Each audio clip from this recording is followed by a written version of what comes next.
j'espère que ça va bien aujourd'hui. Sébastien Cossette de Resident Gentleman. Aujourd'hui, on va vraiment attaquer pourquoi la course ne devrait même pas être considérée dans ton aventure de perte de poids. Okay? J'ai souvent des gens qui viennent nous consulter et me disent j'ai commencé à courir, je veux perdre du poids, c'est important pour moi de manager mon poids, je veux courir, je veux me mettre en forme, je veux me mettre en shape, donc j'ai commencé à courir. Mon problème avec ça, okay? Puis aujourd'hui, je vais vraiment vous donner mon expérience personnelle et également la science derrière, parce que la réponse que je donne est toujours en deux facteurs. Okay? Il y a toujours qu'est-ce que tu aimes toi dans la vie, qu'est-ce qui fait que tu te lèves le matin, qu'est-ce qui te fait triper, qu'est-ce qui te fait vibrer toi. Ça, c'est le facteur numéro 1. Okay? Facteur numéro 2, est-ce que tu souhaites optimiser ta composition corporelle ou alors courir un marathon? Okay? Les deux vont très mal ensemble. Okay? C'est super important que si votre but c'est d'améliorer votre composition corporelle, techniquement, bien dit dans les mots. Donc, si vous voulez être plus beau, tout nu, ok, clairement, la course à pied n'est vraiment pas un outil de choix. Par contre, si vous êtes quelqu'un qui se lève le matin pour aller courir, vous, là, ce qui fait que vous sortez du lit le matin, quand ton alarme sonne, je me lève vraiment pour aller courir, c'est important pour moi, ça me nourrit, ça me fait du bien.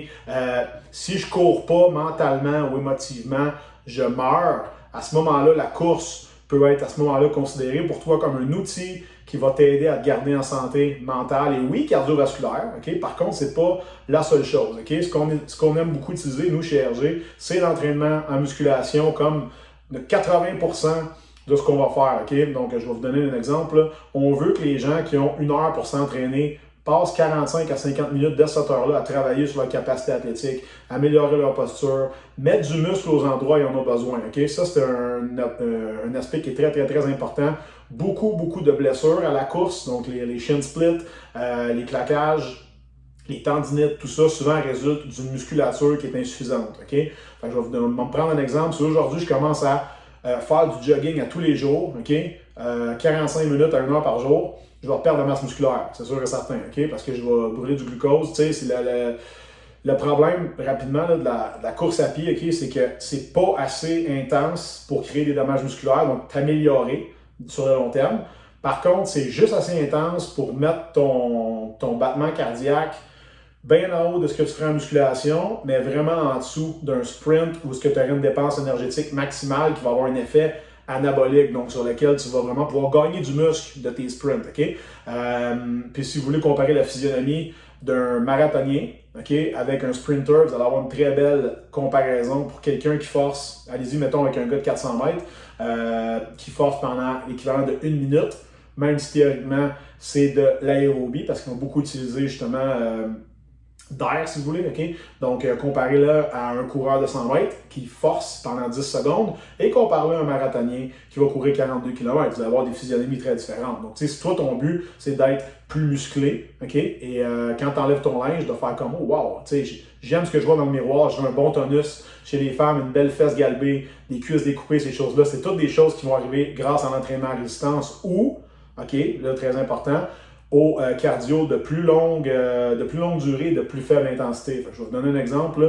Jogger se situe directement entre le cardio qui va te permettre de perdre du gras, qui a peu d'impact sur la sécrétion de cortisol, et le sprint, qui a un gros impact sur la sécrétion de cortisol, mais qui va te permettre de gagner du muscle pour autant que tu manges assez. Okay? Là, le problème qu'on voit en clinique ou au gym, c'est que les gens coupent leurs calories, augmentent beaucoup leur cardio, donc font de la course à pied, ils commencent à mieux manger, ce qui donne vraiment un crash terrible au niveau de la gestion du cortisol. Fait que non, en bout de ligne, là, tu fais des efforts, tu travailles plus, tu coupes tes calories trop vite, trop fort, puis ce qui fait qu'en bout de ligne, après t'être fait suer pendant des mois, des semaines et des mois, tu finis que le rendement total de tout ça fait que tu es moins à ton goût, visuellement parlant. Fait que si ton but, c'est d'augmenter, d'améliorer justement ton aspect physique ou la personne que ce soit dans le miroir, moi, je te conseille réellement, premièrement, entraîne-toi en résistance minimum 3 fois par semaine, peu importe ton âge. Okay? Si tu as passé 40 ans, même si tu es une femme, ça va baisser ton risque d'ostéoporose.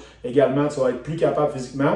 N'importe quoi que tu vas faire au niveau physique et aérobique va être très, très, très payant. Conseil numéro 1. Conseil numéro 2, assure-toi de manger minimum 1 g de protéines par livre. Ça, c'est de poids de corps en passant. Okay? Fait que si tu es un homme de 200 livres, mange 200 g de protéines par jour. C'est un spinning qui est assez large. Par contre, on ne se trompe pas beaucoup avec ça. Donc, mesdames, particulièrement les gens qui adaptent un courant végétalien, vegan, tournez-vous vers les suppléments pour aller chercher qu'est-ce qui manque en frais de protéines. C'est correct, ok? Moi, j'utilise beaucoup les protéines d'ATP. On a d'ailleurs la OVB qui est un excellent supplément au niveau d'une protéine végétale à 100%, sans aucun édulcorant artificiel ou additif. Donc, on a ça qui est là pour vous aider. Et troisième truc, buvez, buvez, buvez. Donc, toujours 3 à 4 litres d'eau par jour. Très important. Votre corps est composé à 70% d'eau et 3 personnes sur 4 sont en moyenne modérément déshydratées, qui donnent tous des effets vraiment, vraiment terribles. On va en parler plus loin dans une future capsule. Donc, si vous êtes joint à nous aujourd'hui et ça vous a fait plaisir d'apprendre quelques petits trucs sur pourquoi la course, pour vous, n'est pas nécessairement le meilleur outil pour perdre du poids, je vous invite à souscrire à la chaîne, donc vous abonner. On va faire à partir de maintenant une vidéo comme j'ai fait aujourd'hui, toutes les semaines, des capsules informatives également avec des membres de l'équipe. Et j'ai bien hâte de tous et toutes vous parler davantage. Donc, au plaisir. Sébastien, c'était moi aujourd'hui, mon premier YouTube solo. Au plaisir de vous voir bientôt. Bonne journée.